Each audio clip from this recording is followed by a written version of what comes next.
On a bright Sunday morning in October 2019, a family from Denver decided to take a scenic detour through rural Colorado on their way home from a camping trip. Following their GPS down increasingly narrow mountain roads, they found themselves entering what appeared to be a charming small town, complete with a main street, storefronts, and even a few parked cars. But as they drove through the center of town, something felt wrong. There were no people anywhere.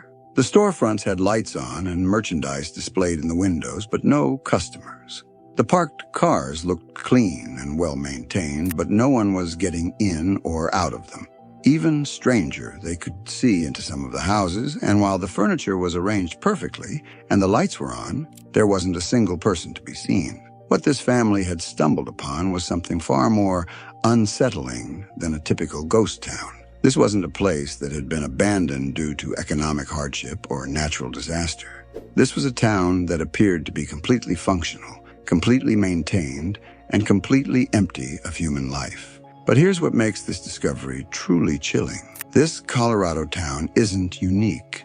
Scattered across the United States are dozens of communities that exist in a strange liminal space between inhabited and abandoned. Places that look like they should be full of people, but aren't. Towns where the infrastructure is maintained, the buildings are in good repair, and yet the streets remain mysteriously empty. Some of these places were evacuated due to environmental disasters and never repopulated. Others were bought out by corporations or government agencies for reasons that remain classified. A few were deliberately depopulated for experiments that most people don't know about. And some seem to have been emptied for reasons that no one wants to talk about. You've probably driven past these places without even realizing what you were seeing. From the outside, they look like normal small towns, the kind of communities that dot the American landscape by the thousands. But step inside, and you'll find yourself in a world that feels fundamentally wrong, where the absence of human life creates an atmosphere that can only be described as deeply unsettling. You're watching Undiscovered America, where we explore overlooked corners of the country that most maps and travel guides won't show you to discover the undiscovered parts of America. Join me today as we explore 10 towns that exist in the shadowy space between life and abandonment, where the silence is so complete it seems to have weight, and where the question isn't just why these places are empty, but why they're being kept that way. We'll visit communities that were evacuated overnight and never repopulated, towns that were purchased by mysterious buyers and closed to the public, and places where residents simply disappeared, leaving behind communities that function perfectly but feel utterly hollow. Now, I should emphasize from the outset that many of these locations are on private property, restricted by government agencies, or potentially dangerous due to environmental hazards. This isn't an invitation to visit these places. It's an exploration of what happens when the familiar becomes deeply unfamiliar, and when the absence of something becomes more unsettling than its presence. So let's begin our journey through America's empty towns, starting with a place that was once home to thousands, but now exists as a perfectly preserved monument to evacuation. Number 1, Centralia. Pennsylvania is a town that exists in perpetual suspension between life and death, where a few stubborn residents cling to a community that the government has been trying to erase for decades. We've touched on Centralia before, but what makes it particularly unsettling isn't just the underground fire that's been burning since 1962. It's the way the town exists in a state of managed abandonment. While most residents were relocated in the 1980s and 1990s, a handful refused to leave, creating a surreal situation where a few occupied houses sit scattered among empty lots and overgrown foundation. The federal government owns most of the town now, but they haven't demolished it entirely. Instead, they've created something more psychologically disturbing, a community where the infrastructure partially functions, where some streets are maintained while others are left to decay, and where the few remaining residents live in a kind of purgatory between evacuation and abandonment. What makes Centralia particularly eerie is that it looks more functional than it actually is. Street signs are still maintained. Some roads are kept clear. The Postal Service still delivers mail to the handful of remaining addresses. But walk through the town, and you'll find yourself in a place where the normal rhythms of community life have been replaced by a silence that feels almost aggressive in its completeness. Number 2, Picher. Oklahoma was once a thriving mining town of 20,000 people, but it now stands as one of America's most toxic ghost towns, a place so contaminated that it was completely evacuated by the federal government, yet remains mysteriously well-maintained. Picher was built on one of the world's largest lead and zinc mining operations, but decades of mining left the town sitting on a foundation of toxic waste and unstable mine shafts. By 2006, the Environmental Protection Agency declared the entire town uninhabitable and began a mandatory buyout program that relocated every single resident. But here's what makes Picher unsettling rather than just sad. The town wasn't demolished after evacuation. Instead, it was left standing, creating a perfectly preserved snapshot of a community at the moment of abandonment. Houses still contain furniture. Cars remain parked in driveways. The high school gymnasium still has basketball hoops and scoreboards. What's particularly disturbing is that someone is clearly maintaining the town. Grass is mowed in some areas. Certain roads are kept clear of debris. Some buildings show signs of recent repair work, but there's no official explanation for who's doing this maintenance or why. The few people who visited Picher since the evacuation describe an overwhelming sense of wrongness, a feeling that they're walking through a movie set rather than a real place, and that they're being watched by eyes they can't see. Number 3, Times Beach. Missouri was completely evacuated in 1983 due to dioxin contamination, but the town that replaced it might be even more unsettling than the original. Times Beach was a small community of about 2,000 people until it was discovered that the entire town had been contaminated with dioxin, one of the most toxic substances known to man. The contamination was so severe that the EPA declared the entire community uninhabitable and purchased every single property, relocating all residents. The original Times Beach was demolished and the contaminated soil was incinerated. But what happened next is where the story becomes strange. The federal government built a new community on the clean site, complete with roads, utilities, and even some structures, but never allowed anyone to move in.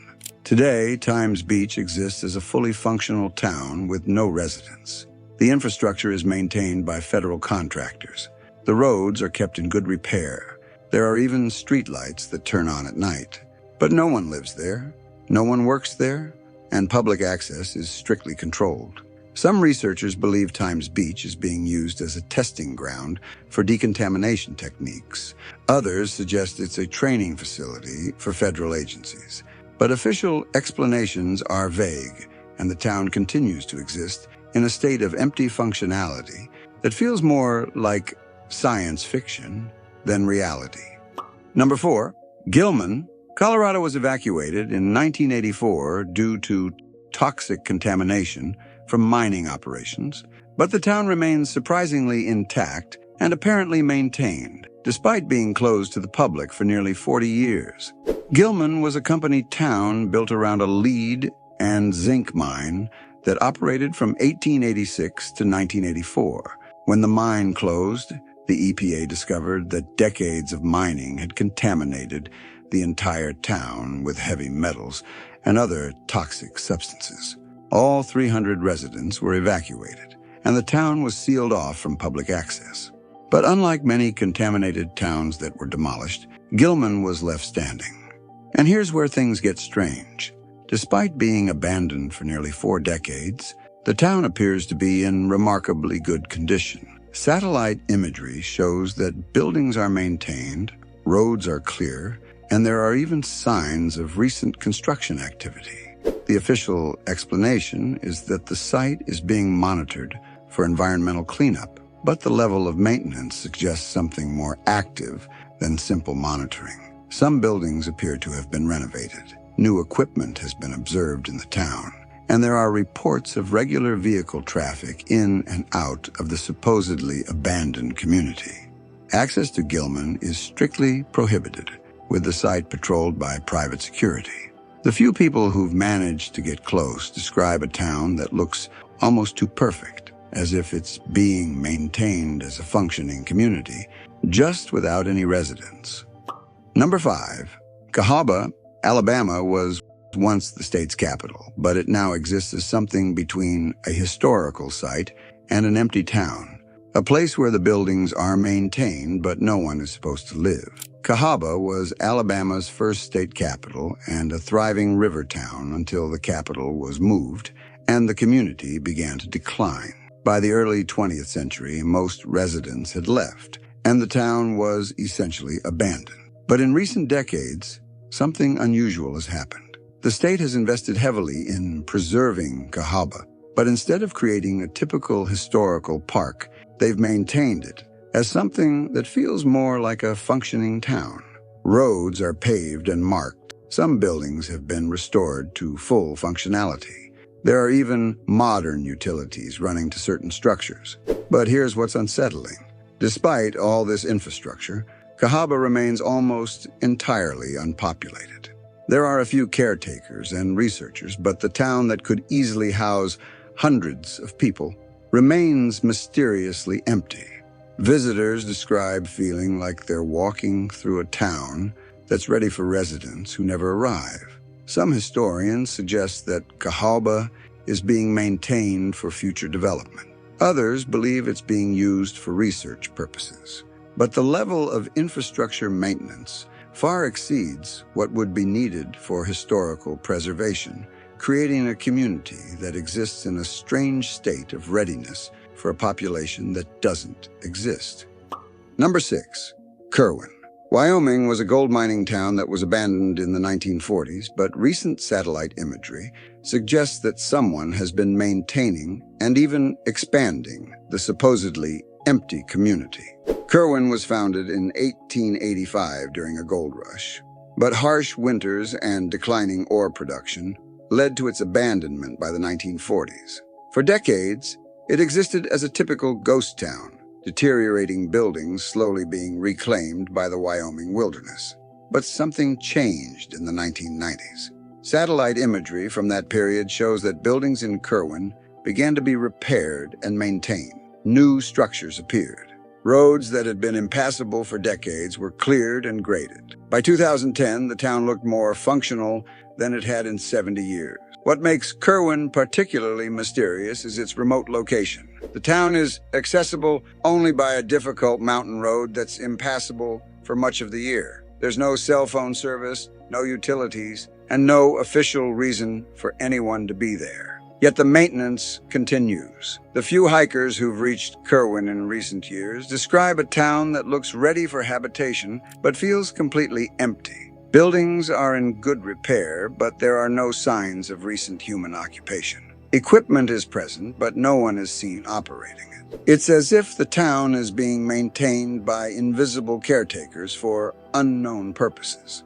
Number 7. Body. California is officially a state historic park, but visitors often report that something feels fundamentally wrong about this supposedly preserved ghost town. Body was a booming gold mining town in the 1870s and 1880s, with a population of nearly 10,000 at its peak. When the gold ran out, the town was gradually abandoned, and in 1962 it became a California State Historic Park, preserved in what officials call arrested decay. But Bodie doesn't feel like a typical historical site. Despite being a popular tourist destination, many visitors report an overwhelming sense of unease that goes beyond what you'd expect from an old ghost town. The buildings are too well preserved, the arrangements of objects too perfect, the silence too complete.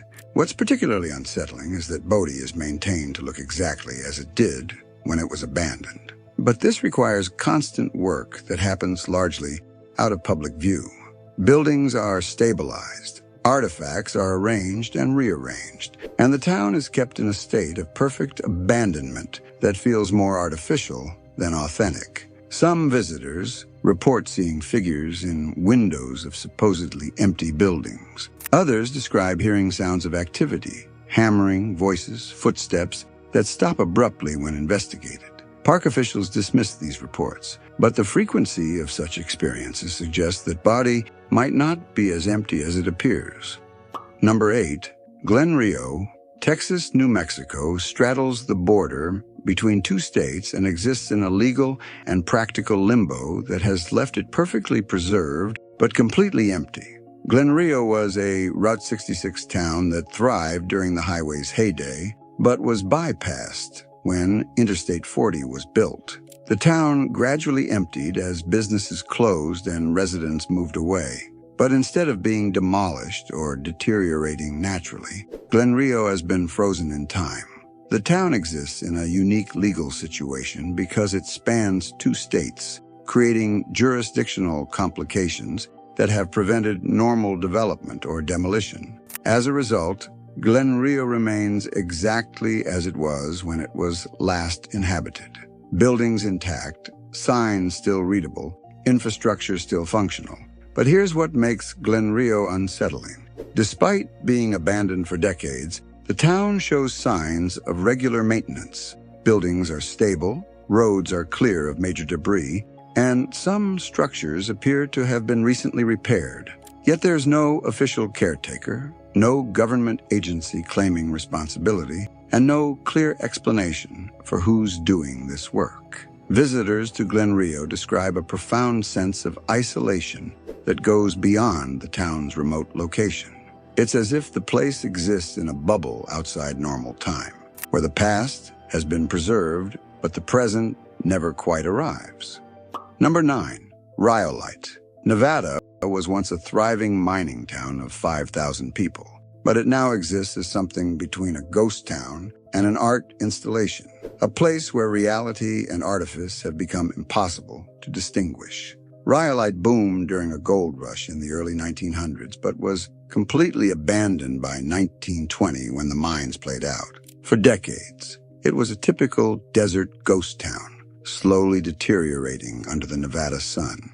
But in recent years, Rhyolite has been transformed into something much stranger. Artists have installed sculptures throughout the town, creating surreal juxtapositions between historical ruins and contemporary art. Some buildings have been partially restored, not for historical accuracy, but for artistic effect. The result is a place that feels deeply unsettling because you can never be sure what's authentic and what's been added.